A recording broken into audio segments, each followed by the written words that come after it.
प्राधिकरण एवं माननीय जिला विधिक सेवा प्राधिकरण, माननीय सिविल जज डिवीजन, सीनियर डिवीजन में हमारे बीच आई हुई है।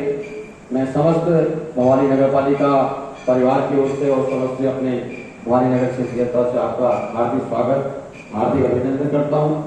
और हमारे लिए ये बड़े गौरव का विषय है कि आज विधिक सेवा प्राधिकरण द्वारा एक जनहित में एक शिविर यहाँ पर आयोजित किया जा रहा है, जिसका प्रचार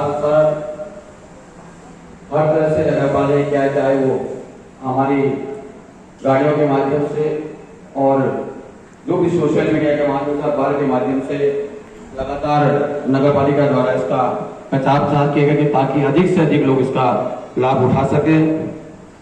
इसमें सड़क सुरक्षा के, साइबर क्राइम, समाज कल्याण की योजनाओं के साथ साथ नशे को लेकर, जो सबसे बड़ा आज समाज में सबसे बड़ा प्रदूषण जो नशे को लेकर, इसमें सारी चीजों के निस्तारण के लिए और जो भी समस्या आपके निस्तारण के लिए माननीय सिविल जज यहाँ पर आई हुई है, सीनियर डिवीजन, मैं उनका नगर पालिका परिवार की ओर से हार्दिक स्वागत करता हूँ और अपने अधिशासी अधिकारी से अनुरोध करता हूँ कि एक फूल पुष्प देकर उनका स्वागत करें।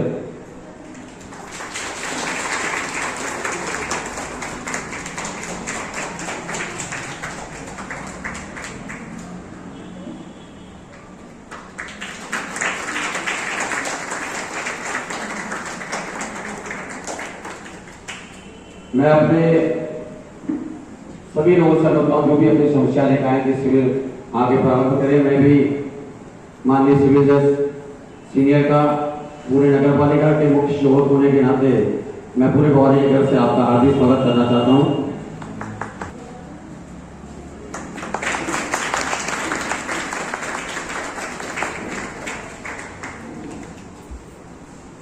सीनियर डिवीजन की अगर आज्ञा हो तो आपके शिविर का कार्यक्रम हम स्टार्ट करें।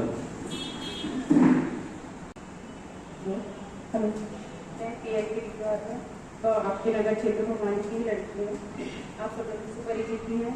तो आज हमारे लिए बहुत हर्ष की बात है कि आज हमारे बीच मैम आई हुई है, सिविल जज मैम आज हमारे बीच में आई है। और ये हमारे बहुत गर्व की बात है कि मैम हमारे बीच में अपने अच्छे विचार प्रकट करके हमारा मार्गदर्शन करेंगे। तो मैं मैम गुजारिश करती हूँ कि आप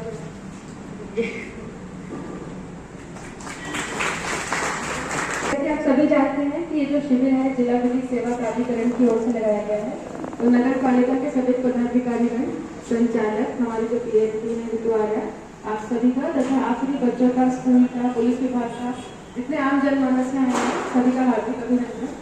तो आप सभी लोग जानते हैं कि जिला विधिक सेवा प्राधिकरण क्या है?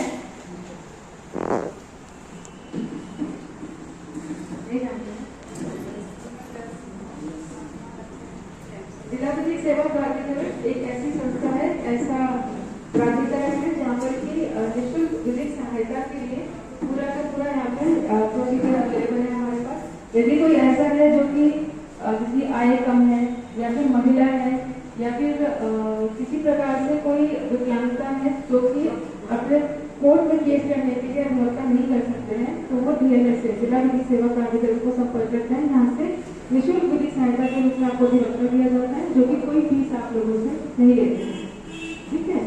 और बाकी अगर आपको ऐसे किसी प्रकार की कोई कार्रवाई की जानकारी की आवश्यकता है, कोई आधार कार्ड बनाना है, जाति स्थायी बनाना है, दिव्यांग प्रमाण पत्र बनाना है, किसी प्रकार की भी विधिक आपको जानकारी भी चाहिए, तो उसके लिए भी DLSA का फ्रंट ऑफिस सिविल कोर्ट में बैठता है। वहाँ पे आप लोग फोन भी कर सकते हैं और वहाँ पे आप चाहे तो आप लोग आ भी सकते हैं और आके अपनी समस्या बता सकते हैं। और वो हमारे जो फ्रंट ऑफिस के लोग हैं वो आप लोगों को गाइड करेंगे कि कैसे इसमें प्रोसीड किया जाना है, आप लोगों को उसका प्रोसीजर, उसका तरीका बताएंगे, ठीक है। मान लीजिए किसी के साथ या किसी के जानकार वालों के साथ कोई घटना घटित हो गई है, तो वो उसमें शिकायत करना चाहते हैं लेकिन जानते नहीं है कि शिकायत कहाँ करना है, कैसे करना है, उसके लिए भी आप DLSA को संपर्क कर सकते हैं और आपको उसके लिए भी विधिक सहायता प्रदान की जाती है। ये DLSA के कार्य है। और बाकी जैसे कि आज हम लोग आए हैं शिविर का आयोजन शिविर का आयोजन करने, तो ये जो शिविर है ये इसीलिए किया जाता है ताकि हम आम जनमानस को समय समय पर जागरूक कर सके विधि के बारे में, और या फिर जो नए कानून आए हैं जो कि सबके लिए जानने बहुत आवश्यक है, लाभकारी कानून आए हैं, उन सब की जानकारी देने के लिए भी हम समय समय पर ये शिविर लगाते हैं। जैसे कि आप सभी लोग जानते होंगे कि एक स्थायी लोक अदालत है। स्थायी लोक अदालत के बारे में जानकारी है आप लोगों को? अभी नया कॉन्सेप्ट है, इसकी शायद जानकारी नहीं होगी। लोक अदालत तो आप लोग जान रहे होंगे, लेकिन स्थायी लोक अदालत भी एक चीज है जो कि लोक अदालत से भिन्न है। लोक अदालत तो कभी महीने में एक बार होती है, जो कि मासिक लोक अदालत होती है। एक लोक अदालत होती है जो कि 3-3 महीने में, मतलब क्वार्टरली लगती है, जो कि राष्ट्रीय लोक अदालत होती है। लेकिन एक स्थायी लोक अदालत होती है जो कि हर समय, मतलब जो भी एग्जिस्ट करती है हमेशा। तो जो स्थायी लोक अदालत है वो उत्तराखंड में 4 ही स्थान पे है, उनमें से एक नैनीताल में भी है स्थायी लोक अदालत। तो स्थायी लोक अदालत में कैसे मामले निपटाए जाते हैं? जैसे कि यूटिलिटी सर्विसेज आप लोग जानते होंगे, विद्युत विभाग की हो गई, जल विभाग की हो गई, है ना। इस तरह की जैसे जिनमें आप चीजें उपभोग करते हैं, किसी से कोई यूटिलिटी सर्विस लेते हैं, टेलीफोन से संबंधित समस्याएं हो गई। तो जैसे कि आपने मान लीजिए अपने घर पे बिजली लगाई है, उसका बिल ज्यादा आ गया है, लेकिन आपका उतना कंजम्पशन नहीं है, कुछ बिल से संबंधित आपकी समस्या हो गई कि आपने उतना उपभोग नहीं किया पर बिल ज्यादा आ गया। या फिर जल संस्थान से संबंधित समस्या कि आप तो रेगुलर बिल पे कर रहे हैं मगर आपका पानी नहीं आ रहा है। तो छोटी छोटी यूटिलिटी सर्विस से संबंधित जो समस्याएं हैं उनके लिए अगर आप कोर्ट जाएंगे तो कोर्ट में पूरा प्रोसीजर लगेगा, कोर्ट में तारीख पड़ेगी, केस फाइल होगा, केस फाइल करने के लिए आपको वकील साहब भी चाहिए, वकील साहब को फीस भी देना पड़ेगा और कोर्ट की जो फीस है वो भी लगेगी, है ना। लेकिन ये जो स्थायी लोक अदालत है यहाँ पे आपको अधिवक्ता करने की आवश्यकता नहीं है। तो आपको पहले वो बचत होगी जो वकील साहब को फीस देनी थी, दूसरा ये कि कोर्ट फीस नहीं देना है, तीसरा ये कि आप एक प्लेन पेपर पे कागज लिख के भी वहाँ पे जा सकते हैं। तो स्थायी लोक अदालत क्या करती है, दूसरी पार्टी को बुला करके जो बेसिक सुलह समझौते के आधार पे छोटी छोटी प्रॉब्लम का निदान कर देते हैं। इससे क्या होता है कि एक तो जल्दी समाधान हो जाता है, जो तारीख पे तारीख पड़ने वाला सिस्टम है उससे आप बच जाते हैं। जल्दी आपकी क्योंकि छोटी छोटी समस्याएं हैं, इनका जल्दी निदान हो जाए तो आप लोग भी खुश होंगे। तो इसलिए इसमें थोड़ा पैसे की बचत भी होती है और समय की बचत भी होती है, इसीलिए बहुत ही लाभकारी है। और इसीलिए शायद लोगों को जानकारी नहीं है, इसीलिए हम शिविर के माध्यम से स्थायी लोक अदालत की जानकारी देते हैं। आज आप सब लोग घर जाके बताएंगे बच्चे घर पे कौन सी अदालत है? स्थायी लोक अदालत, यानी कि परमानेंट लोक अदालत। ठीक है, तो किस प्रकार के मामले आते हैं इसमें? हाँ, यूटिलिटी सर्विस टाइप के जितने भी हैं, चाहे ठेकेदारी होगी, आप लोग घर बनवाते हैं, ठेकेदार को कभी कभी हम लोग ठेका देते हैं कि इतना कमरा बनाने हैं, इतना फर्श डालना है, लेकिन वो क्या करता है, या तो वो उस प्रकार का मटेरियल नहीं यूज कर रहा है जो करना था, जो तय हुआ था, या फिर जितने समय में कहा था उतने समय में नहीं कर रहा है, या पैसे एडवांस ले लिया है और काम नहीं कर रहा है। तो ये है ना छोटी छोटी प्रॉब्लम जो सबके यहाँ आती है। तो घर जाके सब बच्चे बताएंगे। वेरी गुड, तो स्थायी लोक अदालत समझ गए सब लोग? ठीक है, और दूसरा है अच्छा ठीक है, तो अभी आप में से कोई ऐसे होंगे जिनका अगर जाति स्थायी प्रमाण पत्र नहीं बना तो वो भी डीएलएसए में संपर्क कर सकते हैं। इसलिए क्योंकि जाति से संबंधित बहुत सारे ऐसी बेनिफिशियल स्कीम है जो कि सरकार ने दे रखी है। एजुकेशन में, लैंड में, हर प्रकार में अलग अलग बेनिफिशियल स्कीम्स हैं। तो अगर आप लोगों के जाति स्थायी इस प्रकार के प्रमाण पत्र नहीं बने हैं तो उसके लिए भी आप डीएलएसए को संपर्क कर सकते हैं। और हमारे जो डीएलएसए के जो फ्रंट ऑफिस के लोग हैं, कर्मचारी हैं, वो आपको प्रॉपर गाइड करेंगे कि किस प्रकार से ये आपका बना जाएगा और कैसे आप उस गवर्नमेंट बेनिफिशियल स्कीम का लाभ उठा सकते हैं। ठीक है, अब जैसे कि बच्चे आए हैं या फिर अन्य जितने भी विभाग हैं, सबको पता है कि जहाँ पर भी किसी भी विभाग में 10 से ज़्यादा एम्प्लॉई हैं तो वहाँ पे पॉश एक्ट के तहत इंटरनल कंप्लेंट कमेटी बनाई जाएगी।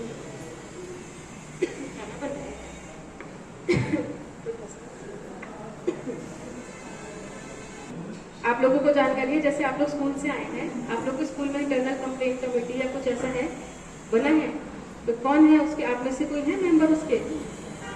आप लोग नहीं है उसके। तो जैसे कि मैडम ने बताया कि जहाँ पर भी एम्प्लॉयज हैं 10 से ज़्यादा हैं, हर एक विभाग में इंटरनल कंप्लेंट कमेटी नाम से कमेटी का गठन किया जाएगा। ये मैंडेटरी है, ये इसलिए बनाई गई है ताकि अगर उस वर्क प्लेस पे किसी महिला के साथ किसी भी प्रकार की कोई भी ऐसे हैरेसमेंट जैसी कोई घटना घटित होती है तो वो सीधा इंटरनल कंप्लेंट कमेटी को शिकायत कर सकती है। और हैरेसमेंट में कैसे, अगर किसी ने कोई ऐसी बात बोल दी आपको जो कि ऑब्सीन है, जो कि हैरेसमेंट जैसी बात है, किसी ने टच कर दिया या किसी ने आपसे कोई डिमांड कर ली कि मेरे ऐसा करो मेरे साथ, जो कि हैरेसमेंट की श्रेणी में आते हैं। हर प्रकार का हैरेसमेंट जो भी है वो इस एक्ट के अंदर कवर होता है। तो अगर आपके वर्क प्लेस पे जहाँ पर भी आप लोग जा रहे हैं, चाहे पढ़ाई के लिए या काम करने के लिए, जॉब करने के लिए, किसी प्रकार का भी हैरेसमेंट होगा तो आप उस संस्था का जो इंटरनल कंप्लेंट कमेटी है उसको शिकायत कर सकते हैं 3 महीने के अंदर। घटना घटित होने से 3 महीने के अंदर आपको वहाँ पर शिकायत करनी है। उसके बाद इंटरनल कंप्लेंट कमेटी अपना कार्य शुरू कर देगी इस पर। ठीक है, आप सभी लोग इसके बारे में जागरूक थे। इतना तो सबको पता है कि पुलिस में शिकायत करनी है, पर ये बात पता थी सबको कि इंटरनल कंप्लेंट कमेटी भी होती है? नहीं पता थी ना। तो ये संस्था के लिए भी जानना आवश्यक है कि आपको ऐसी समिति का गठन करना है, और आपके लिए भी जानना जरूरी है कि अगर ऐसा कुछ होता है तो पुलिस पे अगर आप नहीं भी जा पा रहे हैं तो कम से कम ICC इंटरनल कंप्लेंट कमेटी के पास आप जा सकते हैं। किसी ने किसी को कुछ ऐसी बात कह दी, चलो तुमको मैं ऐसी कोई पिक्चर दिखाता हूँ जो कि पिक्चर ऑब्सीन है ना, पोर्नोग्राफी तो सब बच्चे समझ रहे हैं। ऐसी कोई पिक्चर दिखाने की बात करता है, कोई गलत बात करता है, कोई टच करने की बात करता है, तो ऐसे में हम ICC के पास जा सकते हैं। आपके स्कूल में ICC है, आपको पता है? ये नहीं पता? आपकी मैडम बता रही है, आप लोग के स्कूल में भी है। अगर ऐसा कुछ होगा तो आप लोग मैडम लोग को बता सकते हैं। ठीक है, बाकी घरेलू हिंसा भी एक टॉपिक था हमारा आज का, घरेलू हिंसा से महिलाओं का संरक्षण अधिनियम। तो घरेलू ऐसा कोई एक्ट है, टीवी एक्ट है, आप लोगों को जानकारी है इसमें? अगर किसी के भी घर में किसी प्रकार की प्रताड़ना होती है किसी लड़की के साथ, तो वो जो है जरूरी नहीं है उसको पुलिस के पास भी जाना है, वो चाहे तो उस एरिया के संरक्षण अधिकारी के पास भी जा सकती है, चाहे तो सीधा कोर्ट में भी जा सकती है शिकायत देकर के। और अगर आप अधिवक्ता करने में सक्षम नहीं है तो आप DLSA में आ सकते हैं, और DLSA भी आपको वहाँ से निःशुल्क विधिक सहायता उपलब्ध करा सकते हैं। सभी महिलाओं के लिए DLSA निःशुल्क विधिक सहायता के रूप में एडवोकेट उपलब्ध कराते हैं। तो अगर आप लोग ऐसे किसी घरेलू हिंसा से प्रताड़ित हैं तो घरेलू हिंसा से प्रताड़ित होने के उसमें आप लोग अलग अलग प्रकार की रिलीफ जो है वो कोर्ट से मांग सकते हैं। उस रिलीफ के अंदर आप ये भी मांग सकते हैं, ऐसा आदेश कोर्ट द्वारा कर दिया जाए कि भविष्य में आपके पति या ससुराल वालों द्वारा आपके साथ मारपीट ना की जाए। यदि वो मारपीट करते हैं तो आप ये भी रिलीफ मांग सकते हैं कि आपको भरण पोषण दिया जाए। आप ये भी, अगर आपको किसी को भी घर से निकाल दिया गया है तो आप ये भी रिलीफ मांग सकते हैं कि आपको रहने के लिए एक बेसिक कमरा दे दिया जाए। तो ऐसे अनेकों प्रकार की रिलीफ हैं। अगर आपके साथ प्रताड़ना हो रही है तो आप इस प्रकार के रिलीफ के लिए कोर्ट में एप्लीकेशन लगा सकते हैं, और इसके लिए कोई आवश्यक नहीं है कि कोर्ट द्वारा मामले का निस्तारण पूर्ण रूप से किया जाए तभी ये आदेश होंगे। यदि कोर्ट में मामला चल भी रहा है तो मामले के चलने के दौरान भी आप इस तरह की रिलीफ जो है अंतरिम तौर पर मांग सकते हैं। बाकी आप यहाँ पर हमारे बीच में पुलिस विभाग से भी कुछ लोग आए हैं, तो मैं चाहूंगी कि जैसे कि रोड सेफ्टी के ऊपर हम लोगों का बहुत ज्यादा चला है इस बीच, आप लोग तो जानते होंगे 1 से 15 तक सड़क सुरक्षा अभियान चला है, तो थोड़ा सा सड़क सुरक्षा के बारे में मैं चाहूंगी कि पुलिस वाले आपको बताएं, क्योंकि आप लोग रूबरू होते हैं इससे, हर रोज का कुछ ना कुछ आप लोग इंसिडेंट देखते हैं। तो सड़क सुरक्षा कितना इंपॉर्टेंट विषय हो गया है आज की डेट में, तो मैं चाहूंगी कि पुलिस विभाग से जो आए हैं वो बच्चों को थोड़ा सा सड़क सुरक्षा के लिए जागरूक करें। धन्यवाद। बच्चों के लिए मुझे तो जानते होंगे बच्चे CBSE के बच्चे रहते हैं, तो हम आते रहते हैं। सब इंस्पेक्टर पूजा मेरा हमारी हमने बच्चों को मतलब एक स्कूल में बोर्ड देना पड़ता है, तो हमने CBSE बोर्ड भी दिया हुआ है, तो हम टाइम टाइम से जाके बच्चों को गाइड करते रहते हैं। अच्छा, मैम ने बताया कि जैसे सड़क सुरक्षा सप्ताह के बारे में यहाँ पे मुझे आपको थोड़ा सा गाइड करना है। आप लोगों में से स्कूटी कितने बच्चे चलाते हैं? लड़के तो चलाते होंगे स्कूटी वगैरह, कितने चलाते हैं स्कूटी? आप लोग हाथ खड़ा कर सकते हैं? स्कूटी या बाइक? अच्छा, आप लोग चलाते हुए दिखते तो हैं लेकिन अभी कोई हाथ खड़ा नहीं कर रहा है। तो जैसे आप लोग अगर स्कूटी चलाते हैं ना, तो उसके लिए आपको पता है कि DL होना बहुत जरूरी है, ड्राइविंग लाइसेंस। कितनों के DL बन चुके हैं? सब 18+ हैं या बच्चे अंडर 18 है अभी यहाँ पे? डीएल है किसी के पास ड्राइविंग लाइसेंस? तो जब तक आप लोगों का ड्राइविंग लाइसेंस नहीं बनेगा तो आप लोगों को स्कूटी या बाइक मेन रोड पे नहीं लानी है, ठीक है? मतलब आप लोग सीख सकते हैं अपने घर के आसपास फील्ड पे, लेकिन आप लोग मेन रोड पे नहीं ला सकते हैं। क्योंकि क्या है कि हमने देखा है कि बहुत सारा क्या होता है कि बच्चे जो होते हैं ट्रिपल राइडिंग, अधिकतर बच्चे ही करते हैं। ट्रिपल राइडिंग हो गई या ओवर स्पीड हो गया, ठीक है? तो इसमें क्या है कि जो बाइक है या वाहन है वो सीज होने का प्रावधान है, ठीक है? सीज होने का, बल्कि कुछ टाइम पहले जब एमवी एक्ट में अमेंडमेंट हुआ था तो उसमें ऐसा नियम निकला था कि अभी भी हम लोग को उसका मतलब उस प्रोसीजर को फॉलो करते हैं कि जो नाबालिग बच्चा होता है अगर वो पकड़ा जाता है बाइक या स्कूटी चलाते हुए या 4 व्हीलर चलाते हुए तो उसके गार्जियन को हम लोग बुलाते हैं वहाँ पे, ठीक है? और उसमें ये प्रावधान है कि गार्जियन हरिद्वार में या देहरादून में गार्जियन को 3 दिन की 4 दिन की जेल भी हुई थी इस चक्कर में, ठीक है? तो आप लोग इसमें थोड़ा मतलब सावधानी पूर्वक चलें कि आप लोगों के कारण आपके गार्जियन को परेशान ना होना पड़े, है नहीं? मम्मी पापा जिनके नाम की भी स्कूटी हो। बाकी तो आप लोगों को पता है कि जब भी आप डीएल मतलब डीएल जो आप लोग का नहीं बना है, लेकिन आप लोग अगर स्कूटी या बाइक में किसी के पीछे भी बैठ के जा रहे हैं तो आप लोगों को हेलमेट कैरी करना बहुत जरूरी है, ठीक है? मैंने देखा है कि भवाली में नॉर्मली क्या है, अब बच्चे तो छोड़ो, बड़े लोगों का है कि हम तो भाई इस संगठन से हैं या फिर हम तो उससे हैं, हम क्यों लोकल में हेलमेट पहने? वो हेलमेट पे तो हमें कोई शौक नहीं है कि आप, या हमारी कोई दुश्मनी नहीं है कि हम कह रहे हैं कि आपने हेलमेट नहीं पहना हम आपका चालान कर रहे हैं। हमारी ड्यूटी है, तो आप लोग की भी ड्यूटी है कि आप उन नियमों का पालन करें, ठीक है? मतलब अगर हर चीज ना पुलिस या गवर्नमेंट आप लोग को कह के फॉलो कराएगी तो मतलब मुझे नहीं लगता कि इतने जल्दी कोई चीजें फॉलो हो सकती है जब तक कोई इंसान अपने मन से ना करे वो चीजें, है ना? अगर हम लोग आपसे 10 बार कहें कि आप लोग हेलमेट पहने, लेकिन जब तक आपके मन से नहीं आएगा कोई इंसिडेंट आपके साथ नहीं होगा कि आप मतलब, लेकिन आप लोग तब तक नहीं पहनेंगे हेलमेट या फिर ऐसी चीजें आप लोग तब तक फॉलो नहीं करेंगे जब तक कि आप लोग का जो फाइन नहीं होगा या तो फिर आप लोग को कोई आप लोग किसी एक्सीडेंट से ऐसे ना गुजरे। मतलब ऐसा किसी के साथ ना हो, ये तो हम चाहते हैं, लेकिन हमेशा क्या बोलते हैं, जब भी आप लोग 4 व्हीलर चलाए तो सीट बेल्ट हमेशा पहने, ठीक है? और 2 व्हीलर पे कभी ट्रिपल राइडिंग ना करें। और भवाली में तो नॉर्मली दिखता है कि हेलमेट तो पहने भी कोई दिखते ही नहीं है। अगर हम किसी को रोकते हैं तो सबका ही रहता है कि मेरे ये विधायक हैं, ये हैं, वो हैं, तुम क्या कर लोगे वाली बात है ना। ये इससे क्या होता है कि आने वाली जो जनरेशन है उस पर गलत इम्पैक्ट जाता है ना? तो मेरा सबसे रिक्वेस्ट है कि अगर आप लोग चलते हैं 2 व्हीलर में तो कृपया करके हेलमेट पहने, क्योंकि वो आपकी सेफ्टी के लिए ही है।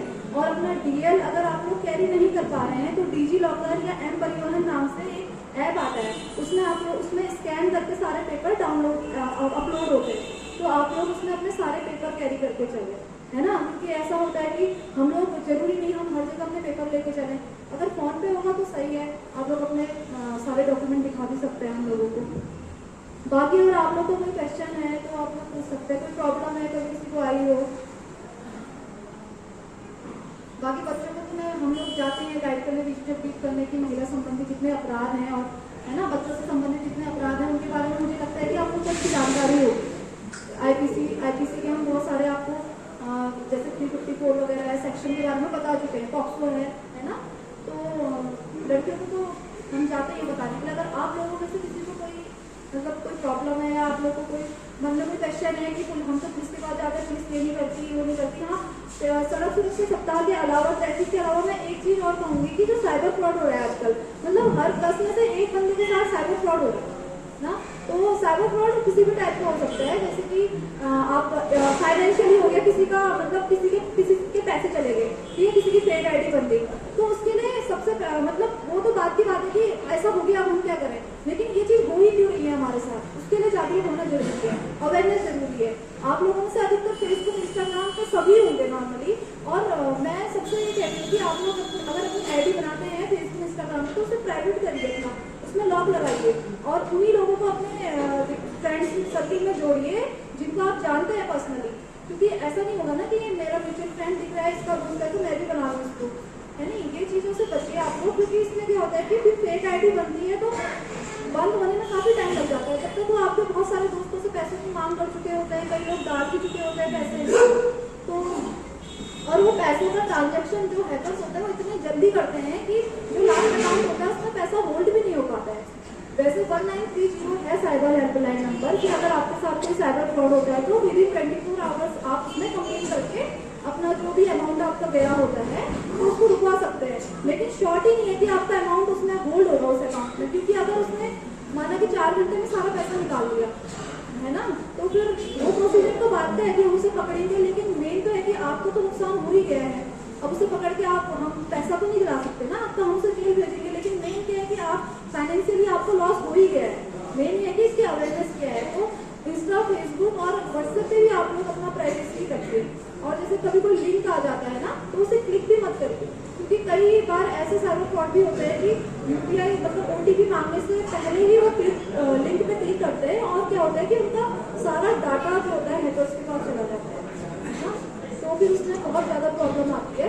मेन ये है कि हमारी जो प्राइवेसी है वो हम तक ही रहे, बाहर हम लोग बाहर हैकर्स के पास तक ना जाए ना। इसलिए आजकल के टाइम पे किसी पे विश्वास नहीं कर सकते हैं, तो आप लोग उन्हीं लोगों को अपने फ्रेंड लिस्ट में जोड़िए जो जिनको आप पर्सनली जानते हैं, ठीक है। और आप लोग को अगर कुछ कंफ्यूजन है या कोई क्वेश्चन है, कोई क्वेरी है तो आप लोग पूछ सकते हैं।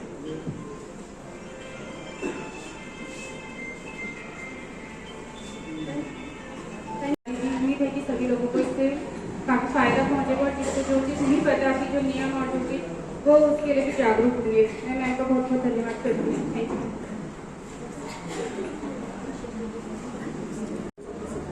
जैसे कि आप सभी लोगों को पहले हमने अभी हैरेसमेंट के बारे में बताया, तो उसके लिए आप सभी को समझ आ गया कि इंटरनल कंप्लेंट कमेटी है आप लोगों के स्कूल में, तो ऐसा कभी कुछ होता है तो क्या हमको छुपाना चाहिए?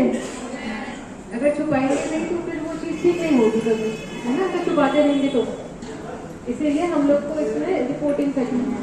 अगर खुद नहीं कर सकते तो अपने घर वालों को बताना है, ताकि आप कहीं ना कहीं से इंटरनल कंप्लेंट कमेटी के पास या फिर अगर कोई बड़ा एक्शन है उसके लिए पुलिस के पास हम लोग इस मैटर को रिपोर्ट कर सकें, ठीक है।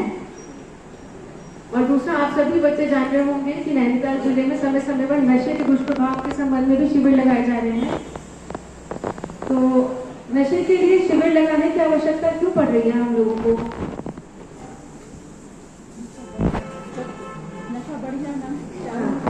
बिल्कुल सही बताया आपने कि नशा बहुत ज्यादा बढ़ गया है। तो नशा इतना बढ़ता जा रहा है तो नशा लेना अच्छा है? नहीं। कौन कौन यस कहता है कि नशा लेना अच्छा है? और नशा लेना बुरा है, ये कौन कौन कहता है? हाथ खड़ा करिए। तो लगभग सभी मानते हैं कि नशा करना गलत बात है। जब हम सब जान रहे हैं गलत है, फिर भी लेकिन ये बढ़ता चला जा रहा है। क्यों बढ़ रहा है ये? जब गलत बात है तो क्यों बढ़ रही है? आप में से कोई बता दीजिए। बॉयज में से कोई? इसीलिए प्रोवाइड हो रहा है, ठीक है। लोग क्यों करते होंगे नशा? क्योंकि आप लोग के बीच के ही बहुत बच्चे ऐसे हैं जिनके बारे में हमने सुना कि नशे के केसेस आ रहे हैं। तो आप लोग शायद बेहतर जानते होंगे कि आपके दोस्त, भाई, बहन इस चीज में क्यों जा रहे हैं। ये हमसे बेहतर आप हमको बता सकते हैं। आपका कोई जानकार या कोई भाई बहन या कोई दोस्त या स्कूल में सीनियर जूनियर कोई देखा आपने नशा करते हुए? कभी देखा है किसी ने? किसी ने भी नहीं देखा आज तक? कभी किसी ने तो देखा होगा, नहीं देखा है?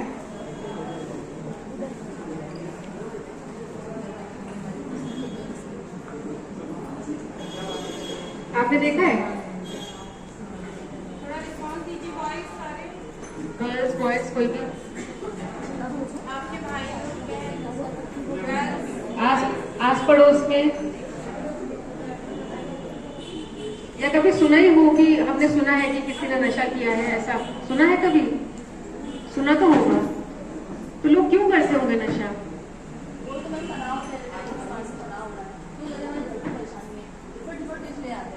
हाँ, मैम ने बहुत अच्छी बात बताई कि लोग अलग अलग प्रॉब्लम बताते हैं कि हमें ये समस्या है, हमको स्ट्रेस है, फैमिली स्ट्रेस है, कोई कह रहा है पैसे का स्ट्रेस है। अलग अलग स्ट्रेस के चक्कर में लोग ड्रग्स में जाते हैं। कुछ लोग तो अपनी मर्जी से जाते हैं स्ट्रेस को दूर करने के लिए, कुछ लोग बिना मर्जी के भी जाते हैं, जैसे कि छोटे बच्चे। जैसे अगर मान लीजिए किसी के स्कूल में कोई पार्टी है, सब बच्चे उसमें कंट्रीब्यूट कर रहे हैं, लेकिन किसी एक बच्चे के पास पैसे नहीं है कंट्रीब्यूट करने के लिए, तो उसको किसी ने बोल दिया कि चल आज ये एक पुड़िया है, ये तू आगे किसी को सप्लाई कर दे, तेरे को 500 रुपए मिल जाएंगे, तू पार्टी कर लेना, है ना। होता है ना ऐसा कि सब बच्चों के पास है, सब बच्चों की मम्मी ने पैसे दिए हैं, मैं घर से नहीं मांग सकता, तो वो छोटे छोटे लालच के उसमें, जैसे एक पुड़िया भी अगर आपने किसी को दी तो वो भी अपराध की श्रेणी में आता है। एनडीपीएस एक्ट सबने सुना है, नारकोटिक्स ड्रग्स साइकोट्रोपिक सुना है सबने, है ना। तो इसीलिए कह रहे हैं कि जितने भी ये पदार्थ हैं, जितने भी सब्सटेंसेस हैं, इनके संबंध में जो अपराध है, अपराध की जो पनिशमेंट है वो बहुत स्ट्रिक्ट पनिशमेंट है। अगर आप नहीं भी जानते, आप अपने दोस्त के साथ जा रहे हैं, वो पीछे बैठा है, उसकी बैग में अगर नशीले पदार्थ हैं, तब ये भी हो सकता है कि आपको भी पुलिस पकड़ ले। पुलिस विभाग के लोग हमारे साथ बैठे हैं, आप तो जानते ही होंगे। तो इसलिए जाने अनजाने में भी हमको ऐसा कुछ नहीं करना। हमारे पास से नशा बरामद होना, या फिर नशे को हम कंज्यूम कर रहे हैं, या फिर हमने नशा किसी और को भी दिया है, सभी प्रकार के जितने भी एक्ट है सभी अपराध की श्रेणी में आते हैं। हमें ये नहीं मानना कि हम नशा नहीं कर रहे तो मतलब हम फ्री हैं, ऐसा नहीं है। अगर हम किसी के साथ जा रहे हैं, वो नशा कर रहा है, उसके पास नशा उपलब्ध है, तब भी हम अपराध में फंस सकते हैं, है ना। सबसे पहली बात, जैसे कि सब लोग बता रहे हैं कि मानसिक तनाव है, तो तनाव के सिचुएशन में अगर ड्रग्स ना लिए जाए, उसके लिए हम क्या कर सकते हैं। ठीक है, लॉ अपना काम कर रहा है, कोर्ट अपना काम कर रहा है, पुलिस अपना काम कर रही है, हम लोगों की भी ड्यूटी बनती है ना कि हम अपने भाई बहनों दोस्त लोगों से बातचीत करें। अगर हमें लगता है कि हमारे कोई दोस्त भाई है, कोई प्रॉब्लम में है, स्ट्रेस में है, तो क्या हमें उससे बातचीत नहीं करनी चाहिए। अगर उससे कोई बात ही नहीं करेगा तो वो तो ऑटोमेटिकली किसी न किसी चीज का सहारा लेगा, हो सकता है वो ड्रग्स में पड़ जाए। इसीलिए अगर हमारे साथ कोई भी ऐसी समस्या हो रही है तो हमें अपने भाई बंधु से, फ्रेंड से बात करनी चाहिए। हर किसी का कोई ना कोई फ्रेंड तो होता ही है, किसी का फ्रेंड मम्मी होती है, किसी का फ्रेंड पापा होते हैं, किसी के आपस में दोस्त लोग होते हैं, है ना। तो इसलिए कोई भी अगर ऐसी परेशानी है तो ड्रग्स की तरफ जाने के बजाय हमें आपस में एक दूसरे से बात करनी चाहिए और बात करके उसका हल निकालना चाहिए। जीवन में ऐसी कोई इतनी बड़ी प्रॉब्लम नहीं है जिसका स्ट्रेस लेकर के हमको ड्रग्स लेना पड़े। हर प्रॉब्लम का निदान है। हम ठीक है, हम आपको डरा सकते हैं कि इसकी ये सजा है, इतने लोग जेल में पड़े हैं, बेल नहीं हो रही है, ये सब ड्रग्स के बाद की बात है, लेकिन क्यों ना हम उससे पहले की बात करें, है ना। तो इसलिए इतना बड़ा कोई स्ट्रेस नहीं है कि हमें ड्रग्स में जाना पड़े। आप सभी बच्चे समझ रहे हैं इस बात को। आसपास अपने भाई बहनों की, दोस्तों की काउंसलर, आप सभी लोग काउंसलर बनेंगे एक दूसरे के। कुछ ऐसा होगा तो आपस में बात करिए, प्रॉब्लम का हल निकालिए, है ना। ड्रग्स में नहीं जाना है। आप लोगों को पता है कि जो लोग ड्रग्स में जा रहे हैं वो जेल में इतनी भारी मात्रा में इतने लोग भरे हैं कि उनकी जमानत भी नहीं हो रही है। तो ये बहुत बहुत गंभीर अपराध है ना। आप लोगों को लगता है कि 18 से नीचे अगर कोई है और वो अपराध करता है तो वो बच जाएगा? ऐसी गलतफहमी तो नहीं है किसी बच्चे को भी, है ना। तो ऐसी गलतफहमी में मत रहिए। 18 से छोटा भी अगर कोई बच्चा है तो उसको भी अगर कोई अपराध में वो पाया जाता है तो उसको छोड़ेंगे नहीं। जुवेनाइल जस्टिस एक्ट, ये एक अधिनियम है, किशोर न्याय अधिनियम, इसके तहत कार्रवाई की जाएगी। इसमें पुलिस की अलग से होती है, SJPU नाम की यूनिट होती है, वो पुलिस होती है जो जांच करती है। इसका कोर्ट भी अलग होता है जो कि JJ बोर्ड होता है। लेकिन ऐसा मत समझिए कि 18 से नीचे है तो कुछ भी कर सकते हैं, ऐसा नहीं है। हर प्रकार के अपराध के लिए एक प्रक्रिया है, उपलब्ध है। तो इसीलिए सभी बच्चे इस बात को मान लें। भले अभी आप लोग स्कूल पढ़ रहे हैं तो हम मान रहे हैं कि 18 से नीचे ही हैं आप लोग, तो लेकिन सभी बच्चे इस बात को अच्छी तरह से जान लें कि ऐसा नहीं है। अगर किसी को ऐसा इम्प्रेशन भी है कि 18 से नीचे हम कुछ भी कर सकते हैं, चाहे वो अपराध ही क्यों ना हो, तो ये गलत है। इस मानसिकता को आप लोग बदलिए, क्योंकि पुलिस ने अगर कभी ऐसा पा लिया तो आप लोग पूरी जो प्रक्रिया है वो फॉलो की जाएगी। मैडम तो जानती होंगी, है ना। तो इसीलिए सभी बच्चे JJB मतलब कि जुवेनाइल जस्टिस बोर्ड, किशोर न्याय अधिनियम और जो NDPS एक्ट है, इनके बारे में अच्छे से आप सब लोग समझ लीजिए। तो आज से हम एक दूसरे की मदद करेंगे, है ना। जब आपका कोई दोस्त भाई बहन तनाव में है तो आपस में हंस खेल के उसकी काउंसलिंग करिए, उसके साथ बैठिए, बात करिए। लेकिन कोई भी एक दूसरे को खाली छोड़ देंगे तो हो सकता है वो ड्रग्स की तरफ चला जाए, है ना। अगर कोई अपराध हो जाए तो उसमें तो हम लोग कुछ नहीं कर सकते, अपराध तो फिर जो प्रक्रिया है वो चलेगी ही। लेकिन अगर कोई ऐसी सिचुएशन है जिसको हम पहले ही संभाल सकते हैं तो आपस में बातचीत करके, प्यार से, खेल के, किसी को समझा के हम उसकी परेशानी दूर कर सकते हैं। क्या आपको लगता है छोटे बच्चों को कोई बहुत बड़ा स्ट्रेस हो सकता है? क्या आप लोगों को पैसा कमाना है? नहीं ना। क्या आप लोगों को बाहर जाके काम करना है? नहीं ना। तो ऐसा कौन सा स्ट्रेस होगा? पढ़ाई तो करना है, बस पढ़ाई करना है और खेलना कूदना है ना, डिसिप्लिन में रहना है। तो ये सब चीजें आप लोगों की स्टेज पे जो है इतनी बड़ी नहीं है कि आप लोग स्ट्रेस दें। अगर कोई छोटी मोटी बात है, क्लास टेस्ट है, एग्जाम है, स्पोर्ट्स है, तो वो इतने बड़े स्ट्रेस नहीं है। अगर कुछ है तो आपस में अपने फ्रेंड से, अपने मेंटर से, अपने गुरुजी से बात करिए, ठीक है। और कोई बच्चा कुछ पूछना चाहेगा या कोई भी आप में से? बच्चे नहीं तो कोई भी। तो अब आप लोग घर जाके अपने आसपास वालों को, भाई बहनों को, नेबरहुड में सबको जागरूक करेंगे। क्या क्या बताएंगे? स्थायी लोक अदालत, किशोर न्याय अधिनियम, और क्या चीज बताओ बेटा? ICC, very good, internal complaint committee के बारे में। और मैम ने जो रोड सेफ्टी के नियम बताए वो भी समझाओगे? Very good. और कोई कुछ नहीं कहना चाहता? कोई कुछ बताना चाहता है या पूछना चाहता है? नहीं? तो यहीं पे कंक्लूड करते हैं फिर हम लोग। Thank you. दी है आप सभी लोगों के लिए बहुत बहुत बहुत इम्पोर्टेंट है। आप मैम की जो भी बात है, एक एक बात आप लोग ध्यान रखिए और उस पर अमल करिएगा। और एक बार मैं चाहूंगी कि मैम के लिए जोरदार तालियां।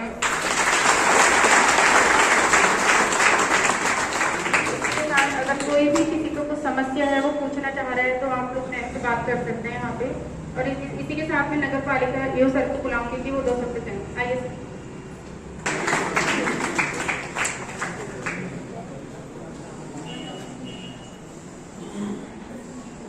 जिला विधिक सेवा प्राधिकरण हड़ताल के निर्देशों के क्रम में आज हमारे बैंक्वेट हॉल में विधिक साक्षरता जागरूकता शिविर हमारी जिले की माननीय जिला विधिक सेवा प्राधिकरण की अपर जिला जज हमारी यहाँ पर अध्यक्षता में संपन्न हुई। यहाँ पर मैडम द्वारा जो है सभी जो हमारे कानूनी रचनाएं हैं उनका विस्तृत रूप से उनको स्पष्ट किया गया और एक जानकारी हमें दी गई। मैं इसमें मैडम का धन्यवाद करता हूँ कि आगे भी और हमारे यहाँ पर एक बड़ा शिविर और इसमें अगर हो आगे जिसको जिज्ञासा हो तो उसके लिए एक और शिविर का आयोजन अगर भविष्य में हो तो उसका जो है तो मैडम से अनुरोध करूँगा। धन्यवाद।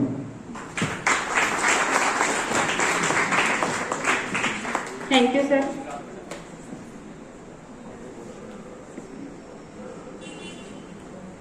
इसी के साथ मैं अनुरोध करूंगी अपने संजय दा से कि जिन्होंने सारा प्रोग्राम ऑर्गेनाइज किया रहा है, संजय दा 2 शब्द बोलें।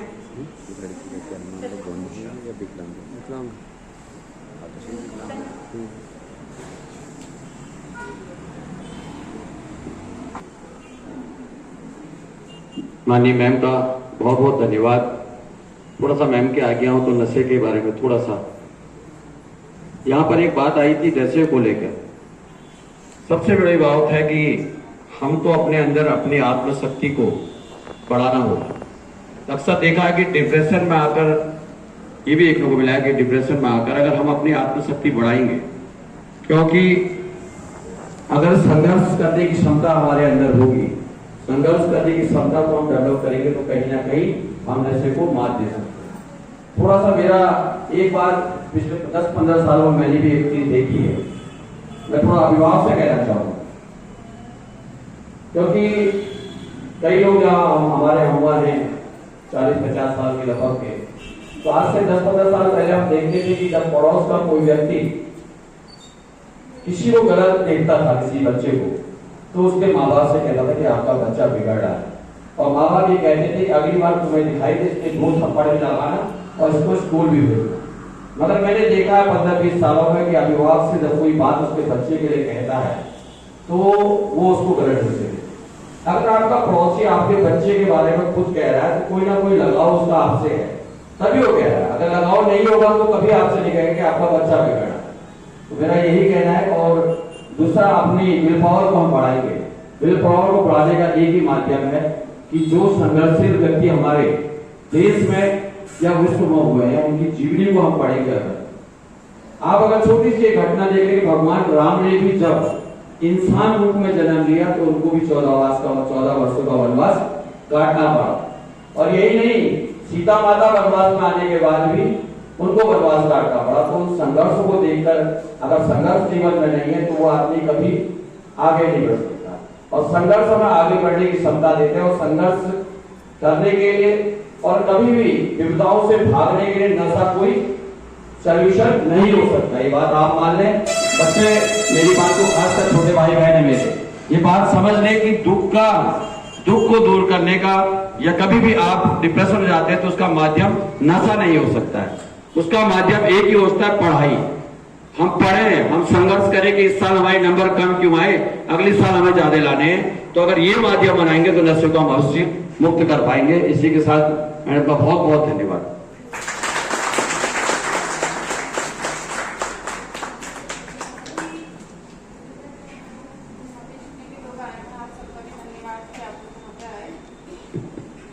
और यहाँ पे समाज कल्याण से भी आए हुए हैं। अगर किसी को कुछ प्रॉब्लम है तो आप समाज कल्याण विभाग से जो आए हैं उनसे आप बात कर सकते हैं। साथ ही मैम ने इतनी अच्छी जानकारी दी, संजय दा ने और सभी लोगों ने अपने अपने विचार व्यक्त किए। इसके साथ में एक बात पेरेंट्स से भी कहना चाहूंगी कि अगर आपके बच्चे थोड़ा सा मिसबिहेव कर रहे हैं तो आप उनको देखिए कि वो मिसबिहेव क्यों कर रहे हैं। बच्चों को तो हम समझाते रह रहे हैं आप ये मत करो, लेकिन आजकल पेरेंट्स भी बिल्कुल ध्यान नहीं दे रहे बच्चों पे। तो पेरेंट्स की भी जिम्मेदारी है कि आप देखिए बच्चा किस समय स्कूल से आ रहा है, स्कूल से आके वो क्या एक्टिविटी कर रहा है, किस समय सो रहा है, मोबाइल कितना यूज कर रहा है। तो इस तरह की छोटी छोटी बातों को आपको भी ध्यान देना कि आपका बच्चा क्या कर रहा है। तो और इसके अलावा जो जिला विधि सेवा प्राधिकरण है वो समय समय पे हम लोग आपके वहाँ कैंप्स लगाते रहते हैं और आपके लिए सारी जानकारी जो सरकारी योजनाएं हैं, जो DLA से काम कर रहे हैं, वो सारी जानकारी आपसे हम लोग साझा करते रहते हैं। तो मेरी आपसे गुजारिश है, आपको कभी भी कोई प्रॉब्लम है तो आप लोग बताइए, आपकी समस्या का समाधान किया जाएगा। जो भी उसके लिए सोल्यूशन होगा वो आपको बताया जाएगा। इसी के साथ आज का ये प्रोग्राम जो है इसका समापन करते हैं और एक बार जोरदार तालियों से हमारी मैम का धन्यवाद करेंगे।